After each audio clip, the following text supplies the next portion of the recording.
2025, nous avons de plus en plus de jeunes qui recherchent de l'emploi. Nous avons de plus en plus de jeunes et de moins en moins d'emplois disponibles. Donc aujourd'hui, je reçois deux économistes et nous allons tout casser. Nous allons tout dire, quelles en sont les causes, comment ça se manifeste, qu'est-ce que nous avons fait concrètement pour essayer de régler le problème. Je vous invite à rester pour la suite de la vidéo et générique. Gluttony was too attractive, reincarnated.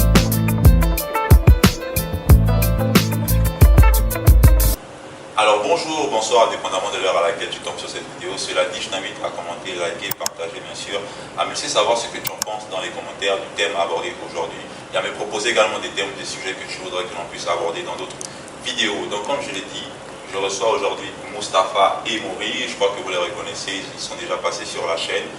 Aujourd'hui, nous allons discuter du chômage en Afrique parce que c'est quelque chose dont nous devons parler, nous devons casser la baraque, n'est-ce pas? Quelles en sont les causes? Quelles sont les causes du chômage?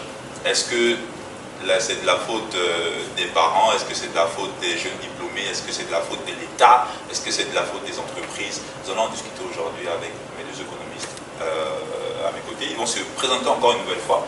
Bonjour Moustapha, comment tu vas? Oui, bonjour Bourad, merci encore de me recevoir ici. Plaisir partagé. C'est vraiment un plaisir d'être là avec toi et aussi avec Maury, qui est un de mes collègues. Voilà. Bonjour Maury, comment tu vas? Bonjour Bourad, bonjour Moustapha. C'est un plaisir encore que tu m'invites encore une fois sur ta chaîne pour discuter des sujets importants pour notre continent. J'espère que ça va toucher le plus de personnes possible et ça va donner la conscience collective à nos dirigeants et aux Africains. Merci. Donc, ma première question, elle sera d'abord à l'endroit de Maury, ensuite notre doctorant en économie va pouvoir répondre. Donc, c'est quoi d'abord le chômage? Qui est considéré comme étant chômeur? Ok, ben pour moi, je pense que selon les normes de l'Organisation internationale du travail, un chômeur, quelqu'un qui est dit au chômage, c'est une personne en âge de travailler, une personne active qui est à la recherche d'emploi, recherche active d'emploi. Donc cette personne-là, on peut considérer cette personne-là comme un chômeur. Sinon, je pense qu'il n'y a pas autre définition, sauf si Moustapha pourra... Je pense que tu as bien répondu à la question parce que le chômage était défini par le PIT, le Bureau international du travail. Donc, il faut juste respecter trois critères. La première, c'est il faut que tu aies l'âge de travailler. Ici, dans l'Occident, au Canada, aux États-Unis, c'est 16 ans. Dans notre pays, ça commence à 15 ans. Après aussi, il faut que tu sois à la recherche du travail. Donc, si tu es en chômage, tu cherches du travail, alors que tu restes chez toi, tu ne cherches pas, donc là on ne te considère pas comme un chômage.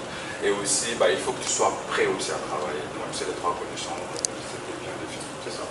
Ok, mais est-ce que, parce qu'en Afrique, dans nos pays africains respectivement, nous avons beaucoup de formels, beaucoup de jeunes qui sont, de grandes personnes qui sont dans le secteur informel. Est-ce que ceux qui travaillent, du moins qui exercent dans le secteur informel, sont considérés comme étant chômeurs lorsque des organismes internationaux d'État, par exemple, essaient de recenser le nombre de chômeurs? Oui, en fait, ce problème-là, il faut savoir que pour déterminer le chômage dans un pays, il faut faire un recensement. Alors, donc, souvent, le problème, c'est l'accessibilité à ces données-là. Mais normalement, même si tu es dans l'informel ou dans le formel, tu travailles, là, on ne peut pas te considérer comme étant chômage. Donc, quand on calcule le taux de chômage, toute personne qui travaille ou qui a un emploi rémunéré, donc on ne considère pas comme étant chômage. Et tu veux dire par là qu'il suffit en fait de percevoir un revenu pour ne pas être considéré comme étant chômeur? Oui, il faut juste se référer sur la définition. Donc, dès que tu ne sors pas sur les trois critères, on ne peut pas te considérer comme étant chômage. Mais tu peux être dans le secteur informel et rechercher de l'emploi en attendant, dans ton domaine par exemple. Oui, donc ça c'est une transition. Ça veut dire qu'en fait, tu es dans un emploi où maintenant tu as une préférence d'un emploi qui sera supérieur à tes attentes. Donc, tu veux juste transférer ton emploi à un autre. Là, tu n'es pas en chômage. Tu veux juste faire une transition d'un emploi à un autre. Ok. Je vais retourner la question à Maury. Qu'est-ce que tu en penses par exemple? Parce que toi, tu es de la Côte d'Ivoire.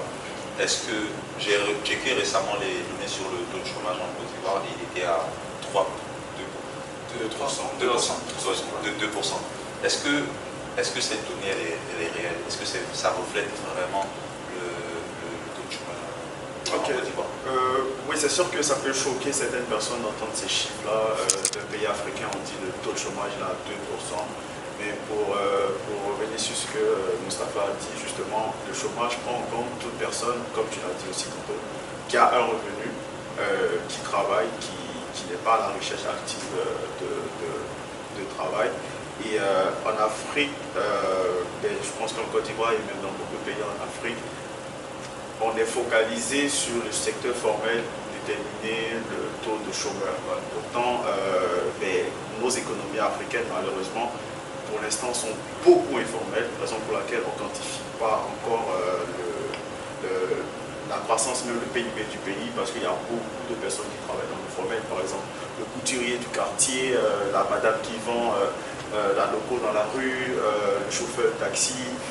Lorsqu'on veut déterminer le taux de chômage, on regarde plus, ah oui, le gars du quartier, il a fini sa licence ou sa maîtrise, il ne travaille pas encore.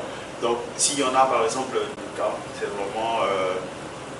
vraiment le nombre de personnes dans la population qui a un revenu, même l'entrepreneur qui a son téléphone, qui vend ses articles sur Facebook, qui a un revenu, l'étudiant qui a fini ses études, qui est à la recherche de boulot, mais qui a son petit business de vente de bracelets et tout, selon la définition en tout cas que Moustapha a donnée du Bureau international du travail, on ne peut pas considérer cette personne-là au chômage. Et raison pour laquelle moi, je suis d'accord avec ce que Moustapha a dit, mais quelque part je ne suis pas trop d'accord parce que la personne est dans une posture de contrainte, c'est-à-dire elle a besoin de travailler dans son domaine, mais vu qu'il n'y a pas de travail, donc elle est à la recherche active. Donc ça rentre dans le cadre de quelqu'un qui est au chômage, mais elle a besoin aussi de vivre. Donc elle peut avoir des petits business à côté. Donc je ne sais pas si Moustapha peut m'éclairer sur la définition qu'il avait. Je suis complètement d'accord, mais il y a des situations, en tout cas, je pense qu'on peut considérer cette personne-là. Ouais. En fait, il faut savoir qu'en fait, sur les chômages, il y a différents types de chômage. Donc, on parlait de chômage frictionnel, ça veut dire, toi, tu termines tes études et le temps que tu trouves un boulot, là, tu rentres dans le chômage frictionnel parce que c'est un chômage de court terme, ça va prendre peut-être 2 mois, 3 mois, mais là, tu n'as pas encore un boulot, tu es en train de chercher. Donc, le temps que tu cherches là pour trouver un travail alors que tu es un jeune diplômé, là, tu rentres dans le chômage frictionnel. Ça veut dire que c'est un chômage de court terme. Alors, il y a d'autres chômages qu'on appelle des chômages de rigidité des prix qui sont liés à ça. Ça veut dire, si tu regardes les données de la Côte d'Ivoire, où le taux de chômage est à 2%, alors qu'au Canada, on peut aller jusqu'à 5 à 7%. En fait, c'est juste les salaires. Ça veut dire, un Ivoirien est prêt à travailler avec un salaire, supposons, de 5 $ à l'heure, alors qu'un Canadien ne le ferait pas. Donc, en fait, ça explique un peu le chômage qui est plus bas dans certains pays en développement. Mais par exemple, tu as parlé du chômage frictionnel. Okay? Une personne qui fait le temps, genre il vient d'être diplômé, il recherche un emploi, il est dans cette catégorie de chômeur. Bon, il est dans le chômage frictionnel. Okay? Ouais. Mais étant à l'intérieur, il peut exercer un petit emploi à côté comme faire du Uber. Mais là, il est considéré comme chômeur. Non. On peut pas. Non, mais il est dans le chômage frictionnel, il est considéré comme chômeur. Non. Quand tu es en chômage, ça veut dire que tu n'as pas d'emploi, tu cherches activement un emploi et tu es prêt à travailler. Mais alors, si tu es un jeune diplômé, tu viens de terminer tes études et là, tu cherches un travail, et bien, comme Uber, ça va être plus facile pour toi, tu commences un travail sur Uber. Là, tu n'es plus en chômage parce que tu commences à travailler avec Uber, tu reçois un salaire sur Uber, même si tu vas faire une transition à la fin, mais tu n'es plus considéré comme un chômage parce que là, tu as déjà un emploi et tu es rémunéré en même temps. Ok, ça veut dire que, parce que après on va aboutir aux causes du chômage en Afrique, c'est-à-dire que parmi tous les jeunes qui sont dans le secteur informel, c'est-à-dire ceux qui vendent les vêtements au marché, ceux qui font le pain brisé, les brochettes au marché, qui vendent les téléphones en ligne et tout, ils ne doivent plus être considérés comme chômeurs. Parce que ce sont les mêmes qui se plaignent auprès de l'État, comme quoi, j'ai fait des études en douane, mais le concours de la douane n'est jamais posté, j'ai pas de... du moins ne m'embauche pas, j'ai pas d'entretien, mais il fait de la vente en ligne. Ça veut dire que lui, il ne doit plus réclamer, il ne doit plus se réclamer comme étant chômeurs. C'est intéressant parce que c'est les chiffres que les décideurs publics utilisent en disant que, supposons en Côte d'Ivoire, si supposons les décideurs s'inventent en disant que le chômage est à 2%, alors que la réalité, c'est pas vrai. C'est pas ouais, c'est ça. Parce que j'ai vu en Côte d'Ivoire 2%, au Sénégal 20%. Au Gabon, j'ai vu 20%, c'est un peu réaliste. Donc on peut utiliser ce chiffre-là, mais normalement, c'est juste comme des gens qui occupent des boulots normalement qui sont pas en adéquat avec leur niveau d'éducation. Parce que quelqu'un qui a un master ou un doctorat, qui travaille, supposons comme vendeur à la Sauvel, normalement, c'est vraiment pas son... Il n'est pas chômeur, mais normalement, c'est pas l'emploi adéquat pour lui. Donc, il pourrait vraiment trouver un autre emploi. Alors, si c'était le cas ici à l'Occident, tu vas voir cette personne-là va préférer ne pas travailler, c'est être dans le chômage et chercher un emploi dans son domaine. Et ce n'est pas le cas en Afrique. Mais moi, je voulais revenir sur les chiffres que vous avez étalés tout à l'heure. La Côte d'Ivoire, vous avez parlé de 2%. Peut-être dans notre situation, dans notre économie, nos décideurs publics ont pris en compte la définition du PIT. Donc, tu peux avoir un doctorat, tu vends ton spaghetti dans le quartier, tu as un revenu, eux, ils vont te considérer comme quelqu'un qui n'est pas au chômage. Mais c'est ce que je dis. Le problème en Afrique généralement, et surtout dans nos pays, c'est que on est trop axé sur le fait que tu n'es pas au chômage lorsque tu travailles pour le gouvernement, lorsque tu travailles pour une entreprise privée. Généralement. Et je pense qu'en Afrique, en tout cas, je prends l'exemple de la Côte d'Ivoire parce que c'est mon pays, je maîtrise mieux. En Afrique, il y a cette dynamique aujourd'hui où les jeunes entreprennent beaucoup. Donc, quelqu'un peut finir sa maîtrise en finance là, et puis il ouvre son entreprise de salle de gym, par exemple. Il se fait des millions là-dedans, mais il n'est pas au chômage. Peut-être lui, il a eu plus de chance que celui qui a essayé d'ouvrir son petit salon de coiffure, où il n'a pas beaucoup de clients par jour. Donc, il considère qu'il faut qu'il ait un travail, par exemple, dans son domaine. Donc, tant que lui n'a pas ce travail, il se considère comme au chômage, mais les décideurs publics ne tiennent pas compte forcément de ces aspects-là, j'imagine. Parce qu'il ne faut pas qu'on se montre, en Afrique, on est beaucoup débrouillardistes. En Afrique, quelqu'un ne peut pas rester, comme il a dit tantôt, c'est au Canada, mais la personne va rester à la maison, parce qu'il y a l'allocation qui arrive. Mais en Afrique, il n'y a pas d'allocation.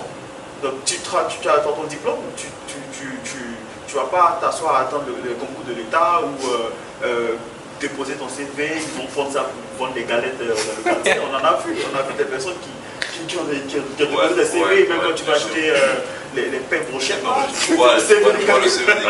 Mais même, je vais juste rebondir sur ça parce qu'il y a aussi ce qu'on appelle les personnes découragées qu'on ne prend pas en compte sur les chemins. Ça veut dire qu'aujourd'hui, si tu n'as pas d'emploi et tu ne recherches pas un emploi, tu es en chômage. Là, on te considère comme une personne qui est découragée. Il faut que tu recherches pour être considéré comme étant en chômage. Mais alors qu'en Afrique, les gens recherchent tellement de travail, à un moment donné, en fait, tu te décourages. Et dès que tu te décourages, tu ne recherches plus de travail, là, on ne va plus te considérer comme étant en chômage. Donc ça, en fait, il faut juste comme les chiffres qu'on voit souvent, c'est des chiffres qui sont vraiment sous-estimés. Ça sous-estime vraiment ce que la réalité, comme en Côte d'Ivoire, si on parle de 2%, si on prend en compte les personnes découragées, ça pourrait monter jusqu'à 20%, ou même peut-être plus. Juste pour boucler avec ce volet-là de la définition du chômeur en tant que tel, je crois que c'est important et que les politiques, vraiment, que nos États essaient de recenser ou de régulariser le secteur informel. Je crois que ça pourrait donner vraiment une vue du moins plus réaliste du chômage dans nos pays respectifs. Donc, pour faire le pont, on a parlé de la définition du chômeur. Maintenant, c'est quoi les causes? Est-ce que la faute revient à l'État? Est-ce que la faute revient aux parents, à l'éducation que l'on reçoit déjà? Est-ce que la faute revient aux étudiants, aux jeunes diplômés ou aux entreprises? Parce que déjà, moi je crois qu'il y a la démographie qui joue beaucoup. La démographie. On accouche beaucoup en Afrique. Ouais, maintenant c'est réel, on accouche beaucoup en Afrique. Et parfois les parents n'ont pas assez de moyens pour scolariser les enfants. Parce qu'il y a l'éducation également qui joue. On a de plus en plus de diplômés et de moins en moins d'emplois disponibles. C'est une réalité. Donc moi je ne sais pas... Je pense que je peux commencer. Il y a justement un problème structurel déjà en Afrique parce que lorsque tu regardes par exemple nos formations, je pense que nos formations ne sont pas adéquates aux réalités sur le terrain. On est dans un monde où, enfin, un jour il y a un de nos ministres qui a parlé des bourses qu'il donne aux étudiants. Il a dit, ben, vous qui partez faire des doctorats qu'est-ce qu'il a dit? Vous qui partez faire des doctorats en philosophie. Enfin, écoute, on est dans un monde où il y a la technologie, il y a l'ingénierie, il y a la finance, il y a beaucoup de domaines que les pays ont besoin pour être développés. Mais tu vas voir des personnes qui vont partir se former. Ce n'est pas pour minimiser leur formation, c'est peut-être leur passion. Ils se sentent bien là-dedans. Mais par exemple, en Côte d'Ivoire, tu vas voir sur des diplômés de BTS, par exemple, sur 1000 candidats qui ont fait le BTS, il y a près de 600 qui font un BTS en ressources humaines, en RH. Ok. Ça c'est vrai, même chez moi. Voilà, c'est ça. Tout le monde va faire ressources humaines, tout le monde va en économie, tout le monde va en droit. Et ça ce sont les... En finance, en finance, voilà, nous les Africains, on veut juste étudier comme ça, droit, économie, finance. Enfin, c'est rare, tu vas voir un Africain qui dit que j'étudie, par exemple, les énergies vertes. Ouais. Mais imagine, là, lui, il finit, ils sont par exemple 5 ou 10 qui ont ce diplôme-là dans le secteur, il y a des besoins. Mais nous, par exemple, on finit des maîtrises en finance, en économie, on est près de 1000 pour 100 postes. Mais c'est dur. Et il y a le problème aussi en Afrique, il ne faut pas qu'on se voit à la face, peu importe le pays. Peut-être c'est pour ça que les gens se tuent pour être au pouvoir, les gens font des coups d'État. Mais en Afrique, si tu n'as pas de parents haut placés, c'est difficile d'avoir un travail. C'est vrai. Ça, c'est vraiment un problème aussi propre à l'Afrique. Il faut qu'on le dise, il ne faut pas qu'on se voit à la face. Et donc, même si tu es compétent. Même si tu es compétent. Même si tu es compétent. Et même, il y a des trucs que souvent c'était rapport, même, c'est malheureux souvent, mais des filles qui veulent avoir un travail dans un domaine, elles ont tout ce qu'il faut. Surtout les stagiaires qui sont. Voilà, maintenant le gars là qui va faire le recrutement, il va lui dire écoute, donne-moi ton numéro, on va partir boire un vin ce soir. Si elle refuse, il ne va pas lui donner du boulot. En Afrique, il y a vraiment un sérieux problème. Il y a un sérieux problème d'éducation structurelle. Les formations, pour moi, ne sont pas adéquates aux réalités du terrain. Et puis, moi, je félicite un peu la nouvelle génération et nos décideurs publics qui poussent aujourd'hui les jeunes à entreprendre. Parce que la différence entre les pays occidentaux et les pays africains, en Afrique, honnêtement, il y a beaucoup plus de diplômés que d'emplois disponibles. Mais dans les pays occidentaux, on en parle souvent en rigolant, ils vont de moins en moins à l'école, ils vont moins dans les hautes études.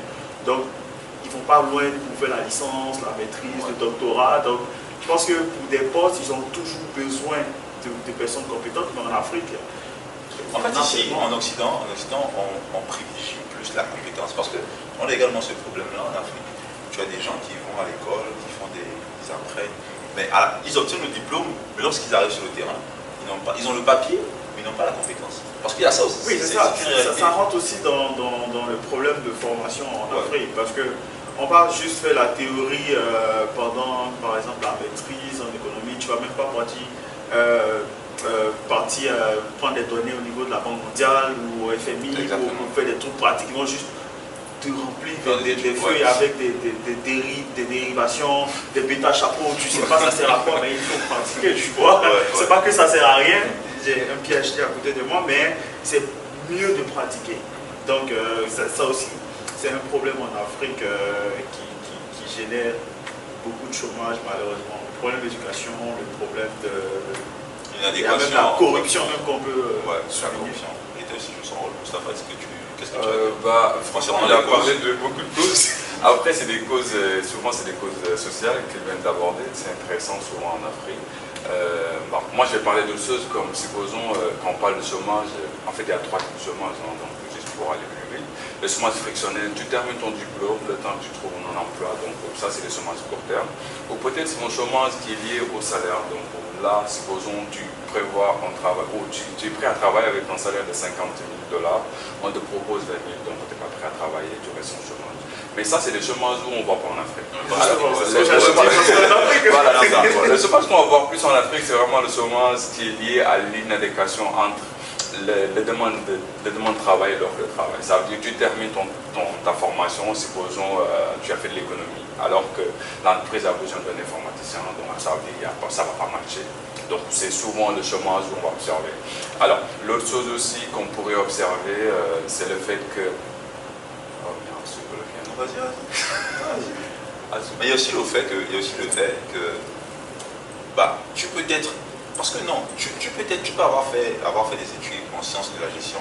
Okay, on cherche comment dire, je sais pas, un comptable par exemple dans une entreprise.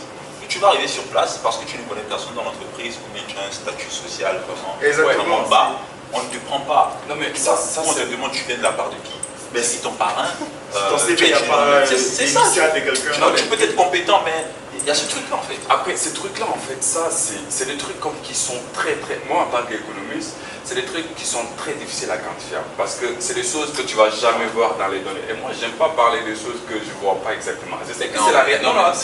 Je sais que c'est la réalité. Okay. Mais demain, si tu me dis quelles sont les causes du chômage, je ne peux pas te dire que c'est juste le bras long. Pour moi, en fait, il y a en fait cette différence de formation. Imaginons quelqu'un qui termine, supposons. Ça en fait partie. Non, ça en fait partie, je sais. Mais imaginons quelqu'un qui travaille comme maçon au quartier. Okay. Imaginons. Avec l'avancée de la technologie, donc il y a trop de matériels qui sont venus, ils vont remplacer ces maçons-là. Donc ces personnes-là devraient changer ou aller se former sur d'autres métiers d'avenir, sinon tu seras en chômage. En fait, c'est des choses où on doit vraiment toucher le doigt pour un peu parler. C'est surtout l'inadéquation, comme Moïse l'a souligné. C'est ça. L'inadéquation entre la formation et les réalités de... Oui, c'est ça, parce qu'aujourd'hui, en Afrique, on a besoin de... Nous sommes des pays en développement. Ça veut dire beaucoup. On n'est pas des pays développés. On n'a pas de métro actuellement en Afrique. Il y a beaucoup de choses qu'on n'a pas. Des trucs même de base pour la vie des citoyens lambda, il n'y en a pas. Donc, moi, je trouve que... C'est vrai que moi, j'ai fait une maîtrise en économie, toi, tu as fait une maîtrise en finance, lui, il est un doctorat en économie. Tu vois, si on a besoin de quelqu'un pour construire un pont dans nos pays, nous trois, déjà, on est éliminés. Ouais. On ne peut pas, parce qu'on a étudié dans des choses que... Moi, je pense qu'actuellement, le continent africain a besoin de personnes qui se forment dans tout ce qui concerne l'ingénierie, les infrastructures, génie civil, parce qu'on a besoin de ça. Malheureusement, en Afrique aujourd'hui, tu vas dans certains pays, il n'y a même pas d'autoroute. Il n'y a pas de c'est pas qu'il n'y a pas de volonté politique. Non, on attaque pas. C'est pas que peut-être souvent les décideurs publics ont envie de faire, mais lorsqu'ils vont chercher la main-d'œuvre à l'extérieur, la connaissance à l'extérieur, venir, ça coûte plus cher. C'est ça, voilà. Parce que, sans te couper, dans certaines entreprises au Gabon, des entreprises étrangères, par exemple, qui font dans le BTP, qui font dans plusieurs trucs, tu retrouves de plus en plus d'étrangers que des Gabonais. Ouais. Et c'est un nonsense, parce que le code du travail, par exemple, le récent là, il dit que tu ne peux pas avoir plus d'étrangers que de travailleurs gabonais dans ton entreprise. Parce que c'est comme si tu favorisais... Après, je pense qu'on a beaucoup parlé de ça, mais ça n'a rien à voir. Parce que moi, si j'ai mon entreprise, ce que je veux, c'est le développement de mon entreprise. Alors, je vais juste chercher des compétences. Supposons s'il y a un Ivoirien qui est plus compétent qu'un Sénégalais, moi, si j'ai mon entreprise, je prends l'Ivoirien. Non, arrête. Moi, si je non, mais attends, mais moi, si je viens, j'implante mon entreprise au Sénégal, je suis sûr que je peux employer plus, je peux importer de la main-d'œuvre gabonaise et employer plus de Gabonais au Sénégal que des Sénégalais. Non, mais dans l'administration, oui. Si c'est dans le public, je suis d'accord que dans le public, c'est important d'embaucher des personnes. Voilà. Mais dans le privé, mais dans le privé, pour moi, si tu as ton entreprise, il faut juste regarder les compétences. Après, les nationalités. En fait, moi, je rejoins un peu Brett, parce que le problème aussi en Afrique, c'est que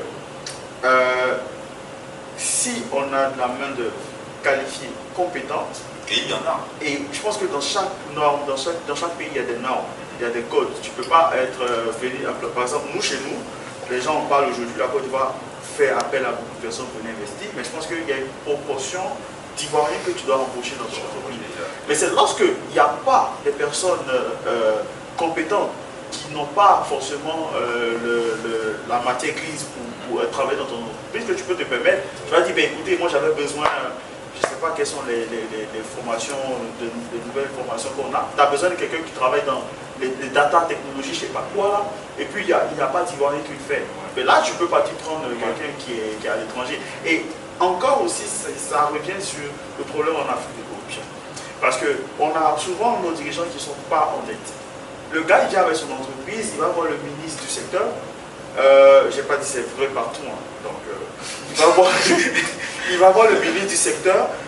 Écoute, moi je viens, bon, tiens, 1 milliard, mais ça sur toi, moi je vais développer mon entreprise, ne m'embêtez pas. Le ministre va mettre ça dans sa poche. Je ne vais pas dire tous les ministres le font, mais il y a aussi ce problème-là. Donc il faut qu'on change un peu notre manière de voir les choses en Afrique. Il faut qu'on priorise, comment on appelle ça? Formation.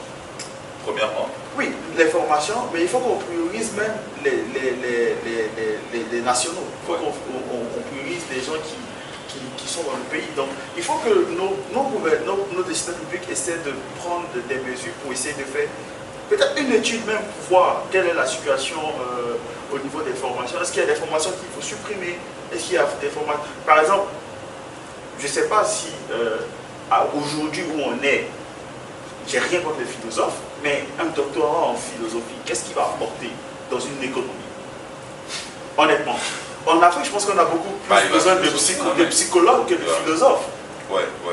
Donc, il y a des choses qu'il faut revoir. Je pense que on peut même essayer de dire, ben, écoutez, on a atteint un nombre limite de docteurs en économie, de maîtres en économie.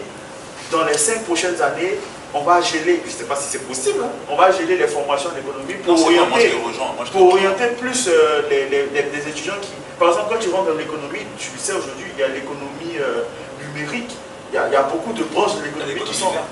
Il y a beaucoup de branches de l'économie qui sont en train de sortir aujourd'hui. Donc, nous, tous ceux qui ont fait la finance et tout, on est quand même assez pour le continent. Il y en a trop même. Il y en a trop. Il faut qu'on essaie de dire, écoutez, vous avez eu cette formation-là, ceux qui arrivent, on va vous former dans les domaines dont le pays a besoin et ça va permettre au pays d'avancer. Je ne sais pas si on parle des conséquences maintenant ou...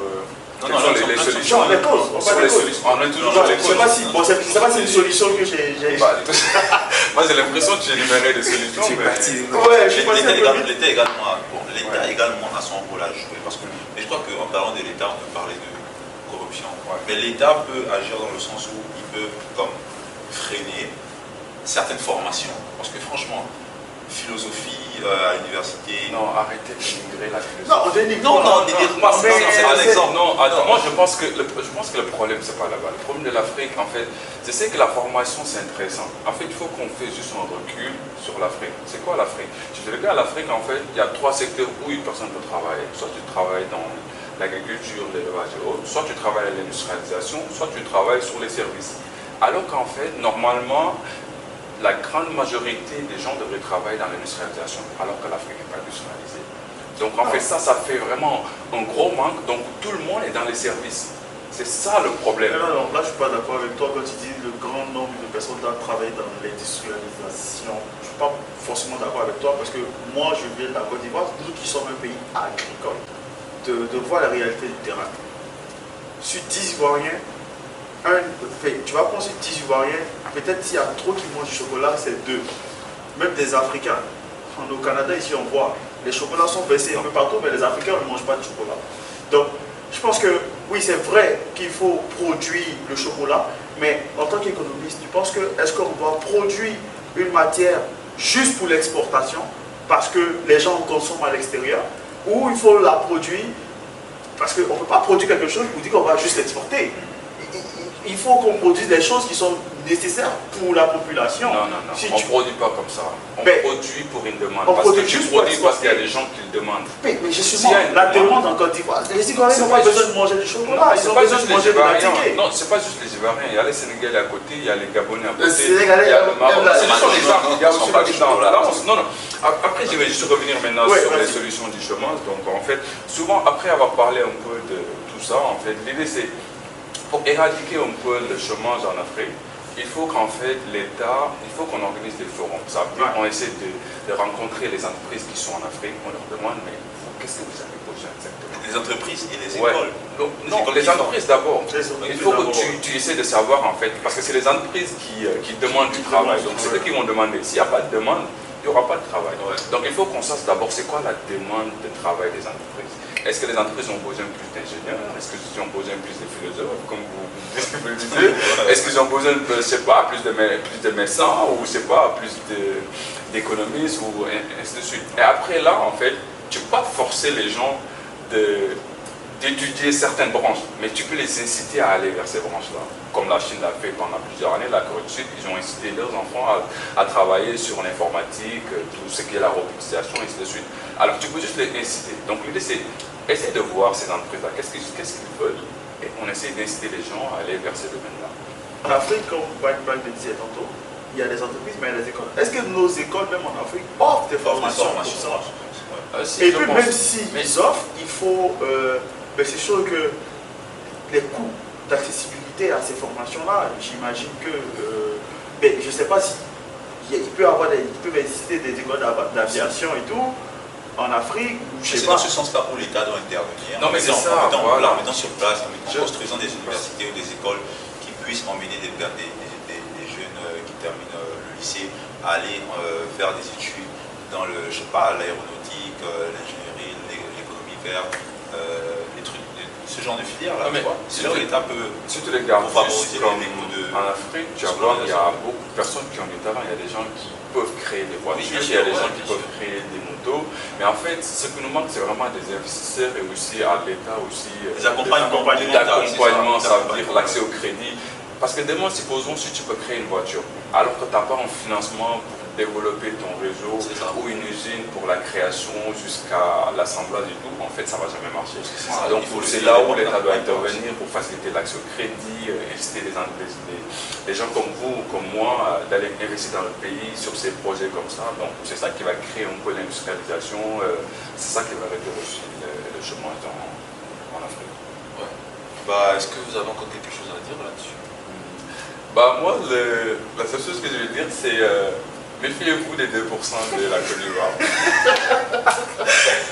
Méfiez-vous des 2%. 2% de chômage, ouais, quand même c'est assez. Mais Même moi quand j'ai vu ça, parce que Voilà, c'est j'ai vu une attaque. Hein. J'ai vu 2% C'est une en attaque. Côte d'Ivoire, j'ai vu 20% au Gabon, j'ai vu 20% au Sénégal. J'ai dit, ah, ça fait peu de sens. Ouais.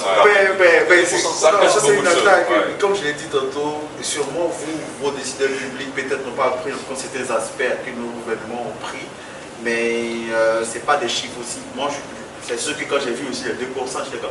Parce que je connais des gens. Je connais la réalité. Je connais des gens qui ont fini les diplômes qui n'étudient pas, mais quand ils parlent de 2%, je pense qu'ils ont pris certains aspects, comme on a dit au début, de définition du chômage.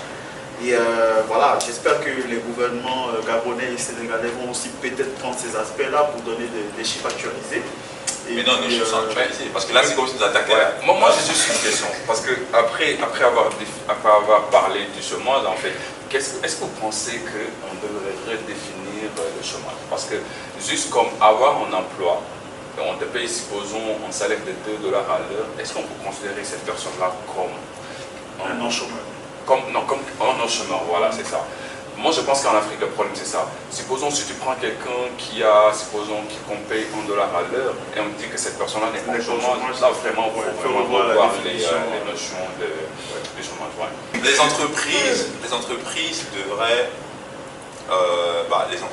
l'État devra mettre en place des mécanismes pour faire comprendre, faire savoir à tout le monde, du moins, en tout cas, l'État doit mettre en place des mécanismes qui accompagnent, n'est-ce pas, la formation des jeunes diplômés ou des personnes qui viennent de terminer le lycée. Et on a de plus en plus besoin de personnes qui étudient dans des métiers qui mènent à l'industrialisation, n'est-ce pas? À l'agriculture, Bah, c'est ça. Il y a également la fuite de cerveau. Parce que toi, par exemple, tu as quitté la Côte d'Ivoire pourquoi? Pour apprendre. Je suis venu apprendre au Canada. C'est à cause du chômage. Bon, On a beaucoup de fuite de cerveau dans cette offre. honnêtement, si j'avais un boulot qui me permettait de travailler dans mon domaine, peut-être je n'allais pas vouloir venir me former encore pour retourner plus tard. Mais oui, c'est ça, ça peut être une cause aussi. Mais je suis venu pour apprendre parce que, honnêtement, les pays développés ont encore des outils qu'on n'a pas encore chez nous, qui nous permettent d'apprendre un peu plus, d'être plus performants et retourner, bien sûr, pour développer nos différents pays. Ok, bah les gars, merci beaucoup déjà pour d'avoir répondu à mon invitation. Ça fait plaisir. À toi qui me regardes maintenant, laisse-moi savoir ce que tu en penses du thème abordé aujourd'hui. Quelles sont les causes du chômage? Est-ce que toi-même tu es chômeur? Pourquoi tu es chômeur? Est-ce que l'État t'accompagne? Est-ce que c'est parce qu'on t'a demandé qui est ton parrain? Est-ce que c'est parce que tu es d'une classe inférieure, une classe sociale inférieure? Laisse-moi savoir ce que tu penses dans les commentaires, ça me ferait un grand plaisir de te lire. Et on se dit à la prochaine pour une prochaine vidéo. Peace. Gluttony was too attractive, reincarnated.